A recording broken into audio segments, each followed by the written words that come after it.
Les différents outils et effets offrent énormément de possibilités. Par exemple, créer un cristal à partir de rien, ou presque.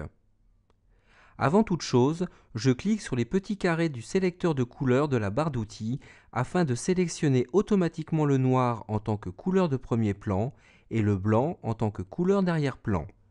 Ensuite, je clique sur la double flèche pour inverser les rôles et faire en sorte que le blanc vienne au premier plan. Je déroule le menu Fichier pour créer un nouveau document. J'indique les dimensions, 800 pixels de large et 600 pixels de haut.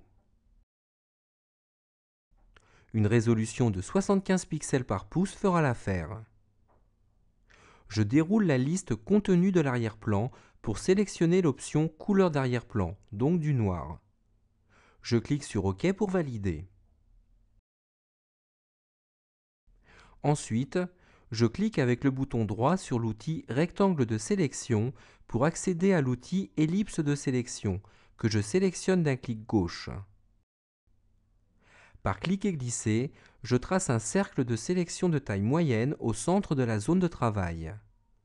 Puis, je clique sur la case Définir la couleur de premier plan pour afficher le sélecteur. Dans l'espace RVB, le noir se traduit par 0 et le blanc par 255, la valeur maximale en regard de chaque composante. Pour obtenir un rouge franc, je place le vert et le bleu à 0 en laissant le rouge au maximum. Je clique sur OK pour valider mon choix.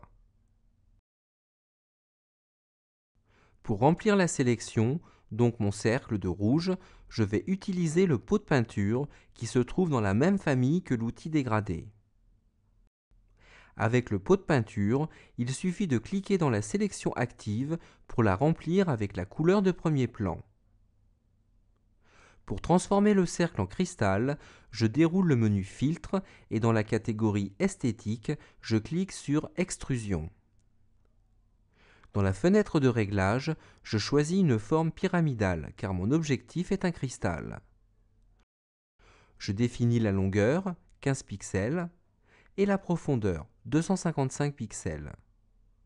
En ce qui concerne les autres options, seule l'option aléatoire doit être cochée.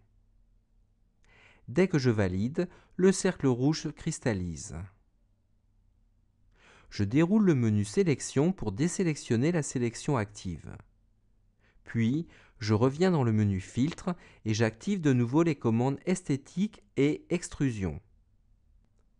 Je conserve les paramètres précédemment utilisés, à l'exception de la longueur que j'augmente à 20. J'ai désormais un cristal digne de ce nom que je peux encore améliorer. Je reviens dans le menu Filtre pour recourir au même effet. Notez que ce menu garde en mémoire le dernier effet utilisé. L'effet Extrusion est appliqué avec les mêmes paramètres que tout à l'heure et notre cristal prend de l'ampleur. Pour finir, je déroule à nouveau le menu Filtre, mais cette fois j'active les commandes Texture puis Patchwork. J'ai ici d'autres possibilités.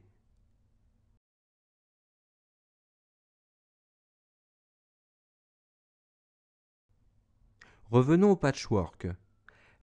J'indique 1 pour la taille des carreaux et 2 pour le relief. Finalement, ce sera 0 pour les carreaux. Après validation, voici ce que j'obtiens.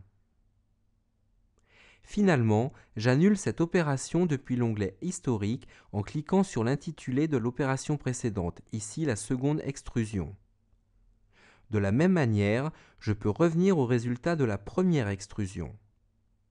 N'hésitez pas à essayer les diverses options proposées. Photoshop permet de revenir très facilement en arrière.